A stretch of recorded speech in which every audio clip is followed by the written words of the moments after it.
Good morning, everyone.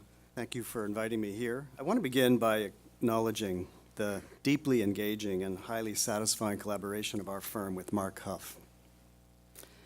Over more than a decade of planning and building some of the projects that I'll speak about, with no less than 7 different architectural firms, and we're usually the prime, thank you, Mark. We've forged a rare kind of client-designer relationship, along with a lasting friendship, as Mark said as well. One bit of evidence is that 3 phases of our work together have been honored with awards of excellence by SCUP. That's not easy to do, especially for one university to get 3. But it's just one measure of the shared passion and commitment that we've had over this long and productive time. I'm also pleased to be able to thank a few members of our Duke team who are in attendance today, including Doug Reed, Eric Kramer, Leah Broder, and Scott Geiger. We have a couple folks back at the office. Shout out to Leslie Carter and Jeff Fritz. Great to have you all here. Matt Langen is here. He's now working elsewhere, but he really took a formative role in some of our work that will be shown today. In 1866, Frederick Law Olmsted Sr., advocating, as he always did with eloquence, for landscape architecture's role in shaping lives, urged Massachusetts College of Agriculture trustees to, quote, include arrangements designed to favorably affect the habits and inclination of your students, and to qualify them for a wise and beneficent exercise of the rights and duties of citizens and of householders. Olmsted was making explicit his belief in design as an agent of social order and civic engagement. So, does that really happen? How does campus design shape student life? We can turn it around the other way. How does social change across generations influence the way we design on campus? I can offer a partial answer through a brief view of a decade-long transformation at Duke for a place that aggregates essential aspects of student life today: dining, convening, shopping, performing, health and fitness, activism and cultural identity, acting out, study and relaxation, at the heart of West Campus. I know there was some pain at Duke recently after the Blue Devils were excluded from the Final Four 2 weeks ago. I also know there's a little bit of joy in this part of the city for many. For me, it's a relief. If Duke hadn't been eliminated, some of our rehabilitation work on the quad would have been caught fire, literally, as this photo on the right demonstrates. That's the aftermath of Duke's mid-season 2003 win over NC State. Mid-season. You know what happened later? Some of the oaks we've removed, and we've removed a lot, had sustained quite a lot of damage from championship or rivalry bonfires. This is a plan of Able Quad. Mark has spoken about, and I'll give you a little bit more on that. And this plan shows in more detail a series of buildings that constitute the student life precinct that I'll address in the talk. The origins of Duke are well documented. I'm not going to go through that. Today I want to touch briefly on the Olmsted brothers' work and move on to discuss student life and the transformations that we've completed recently. Here's something that never fails to amaze me about the Olmsted firm. During the first decades of the 20th century, they worked on dozens of campuses across the entire U.S. There's a breathtaking list, and I'll name just the ones that are really kind of recognizable. Between 1900 and 1910, they did substantial work on Wellesley College, Yale, Harvard, Bryn Mawr, Johns Hopkins, Cornell, NYU, Brown, Oberlin, The Ohio State University, and the University of Washington, a gigantic project in itself. During the 1920s, when the work at Duke got underway, the list includes work for Catholic University, Trinity in Washington, Vassar, LSU, Tufts, Dartmouth, Denison, Syracuse, Haverford, Harvard Business School, and a bunch of secondary and independent schools in New England and elsewhere, including the iconic campuses of Deerfield, Middlesex, and St. Paul's. These, in addition to all kinds of other things, you saw a plan for Raleigh during that decade, institutions, parks, parkways, housing estates in California, all the rest. An astonishing firm that we just don't know enough about. We can make that list. We haven't really done the scholarship yet. It's coming. President William Preston Few of Duke, who took charge of creating the university's new campus in the 1920s, knew the Olmsted firm well because he toured the nation looking at their work. He might have been channeling Olmsted Sr. on the day he consecrated Duke's West Quad in the chapel in 1931, when he said this, quote, "The builders of this university have sought to achieve physical beauty and unity, and through these buildings to suggest spiritual values, in the belief that these appropriate and beautiful surroundings will have a transforming influence upon students, generation after generation, and even upon the character of the institution itself. The architectural harmony and the shape and the strength of the plant," I think there he's talking about landscape, "is intended to suggest unity and fullness of life." So who was he talking about? What kind of students? Would his wise aims positively affect generations of these students? James Duke's massive founding gift inaugurated an effort for the newly reorganized university, built on a former college, Trinity, to achieve parity with the elite schools of the North and the West. I like to think that the physicality of campus played a significant role in achieving that, and I think he had that in mind. Duke became attracted to families of status and wealth who wanted a traditional campus in the warm climate of North Carolina. So in some ways, the ambition to rank with the elites naturally augured an elite culture itself, a characteristic that some might say hasn't really ever gone away. It's my impression that for many decades, the undergraduate men's Trinity College bore a narrow social profile, somewhat resembling its northern peers. As an example, the Order of the Red Friars, these are easy to pick on, by the way, but a secret society of high-achieving white men of privilege, remained active at Duke until 1971. Whether it's an asset or a burden, the school has often been called the Ivy of the South.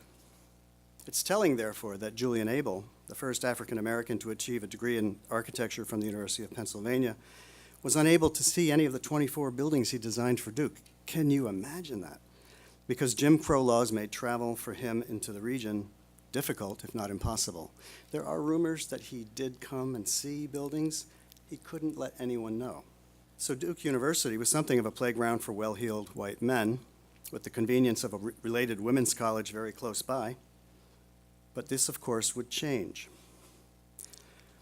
Duke was officially desegregated in 1961, and 5 African-American students enrolled in 1963.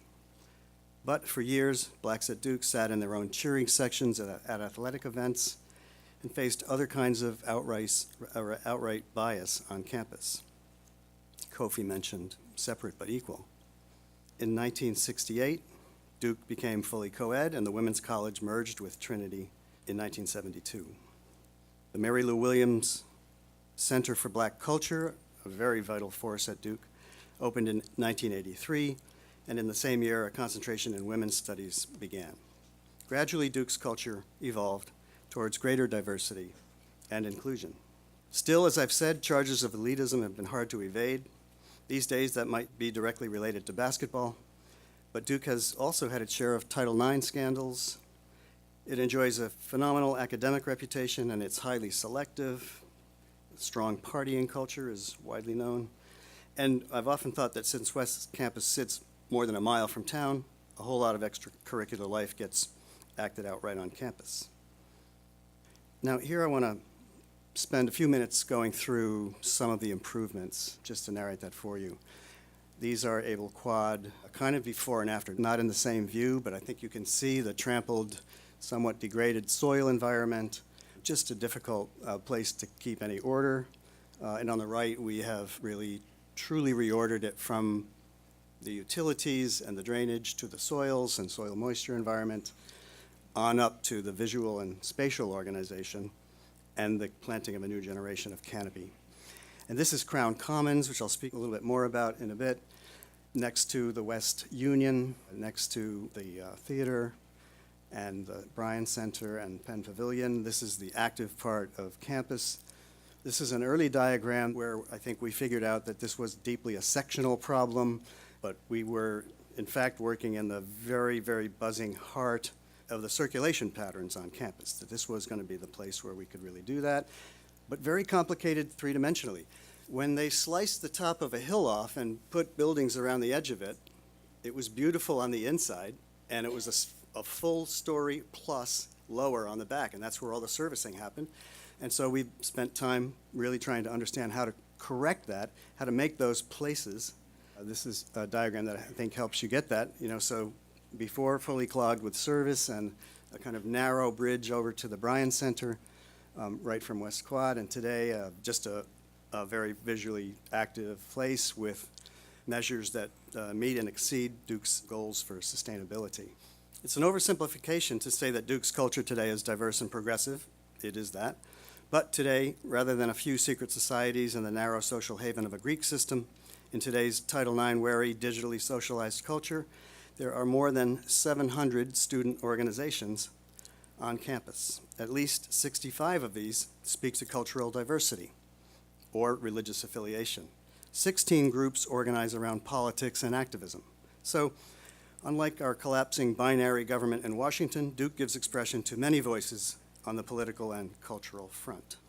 We're looking at Jamie Carpenter's bridge, which is also a device to bring daylight down into the space underneath it. Much of our work here has aspired to bring a historic place up to date around the matters of daily student life, how they study, dine, socialize, shop, and act on their individual or collective instincts and affiliations. In the cause of consolidating and upgrading a student life precinct, something the original designers could have never said or conceived, we worked with 5 different architects to substantially evolve the model. The old Duke had some beer pubs and student clubs and a bookstore.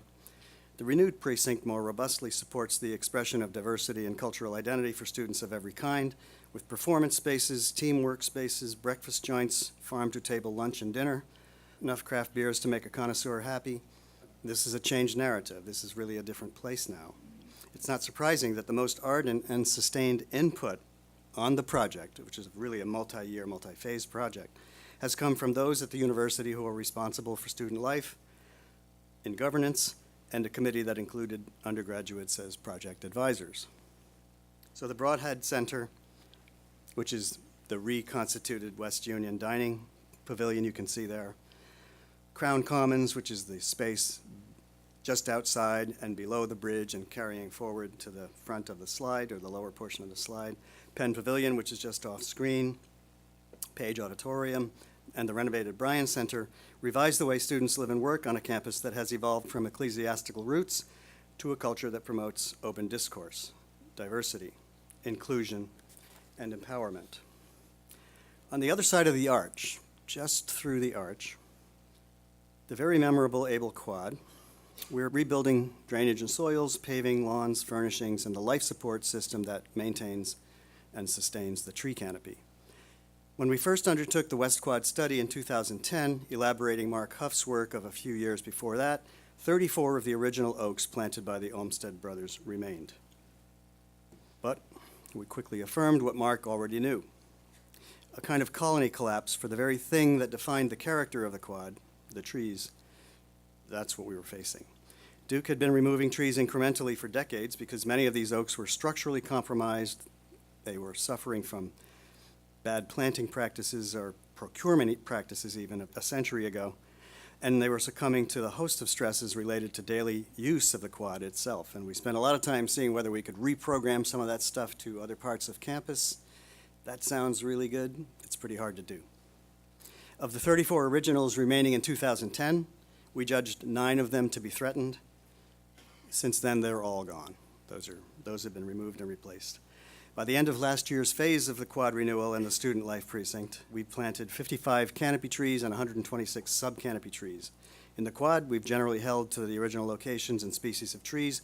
Beyond the quad, we've emphasized diversity of canopy and connectivity of canopy where possible. So this decade of work at Duke embodies the reality that we are making adjustments and infilling and expanding an inherited historic fabric, which was once imagined out of whole cloth, right? It was just built on the top of that hill with a boundary around it.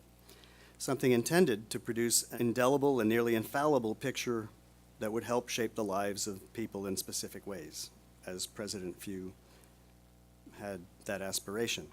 In renewing that fabric, we try to demonstrate fidelity to the values and aspirations that were articulated then, without recourse to nostalgia, and with the recognition that the world is changing rapidly. While I'd never say that it was easy for Julian Abel and the Olmsted brothers to envision Duke's campus from the start, it wasn't easy. It's never easy. We've seen how the narratives that drive renewal or expansion in our own time are colored by a far more democratic, more political, and noisier world in which we negotiate for change. We negotiate for everything. I doubt if they had much of a committee back then, and it's pretty unlikely that student groups were involved. Today, we build arguments for design that find a footing in earlier traditions. We all do that because these are great traditions. We're all still influenced by the ambitions of donors, and those may be different from the earlier aspirations, and institutional leaders. But our plans are also shaped by regulators and neighbors, by authorities and by other higher powers, and even by student participation or entrepreneurial projects of advocacy and environmentalism, such as Duke Green Devils. You can imagine what the Green Devils do. They don't burn trees. Sustainable Duke and Duke Forest, all participants in all of this work. While we, the designers, see ourselves as champions of the landscape in the tradition of the original designers, we negotiate design aims across the table from interested parties who advocate for things that really matter to them. And those may at times be in tension or even in conflict with our own convictions or those of the client we represent. How those contestations are voiced and reconciled, and how arguments are messaged and positioned by other voices, PR folks, also influences the evolving campus expression. In the face of this, we must still produce something that is true to institutional values, our own values, and is enduring.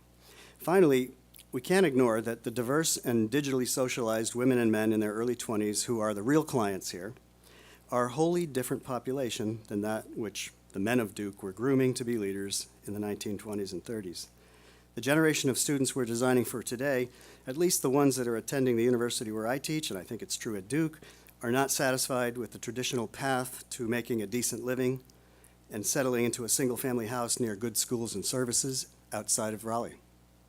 That's not where they're headed. They depict an unsettled restlessness with the world they inherit, and they're ready to question some of what's been formed by conventional practices in design, in law, in finance, government, business, in culture and identity, and elsewhere. Recently, they've learned to question the news and to be suspicious about what comes across as the truth.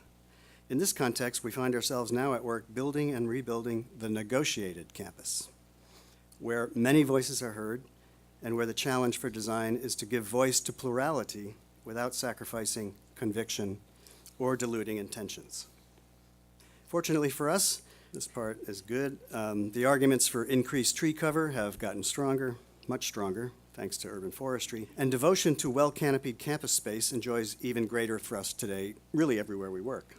By linking the beloved spatial character of campus to the larger sustainability performance goals of the university and the city, we have a kind of arranged marriage of sometimes competing, usually mutual aims that gets us more trees, a more absorptive ground plane, more open borders, and still space for trees that will stand in the memory of students and the campus community for generations to come. If Olmsted Sr. and William Preston Few were right in their proclamations, this kind of work will provide students some of what they need to help reshape the world themselves. Perhaps they'll remake the world, it's likely, in ways that we ourselves wouldn't recognize. In that way, I can picture the landscape of Duke's Student Life Precinct evolving and changing over the generations to come. Leadership might not like hearing that. It will change.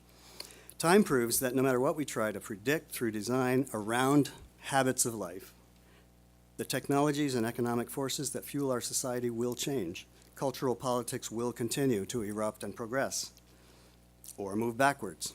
And our measures of social health and well-being will hopefully advance.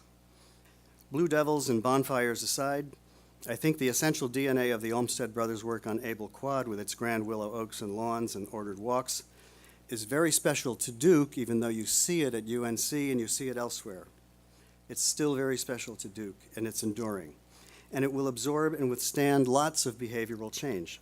After all this good work, I want to think of it as timeless. Thank you.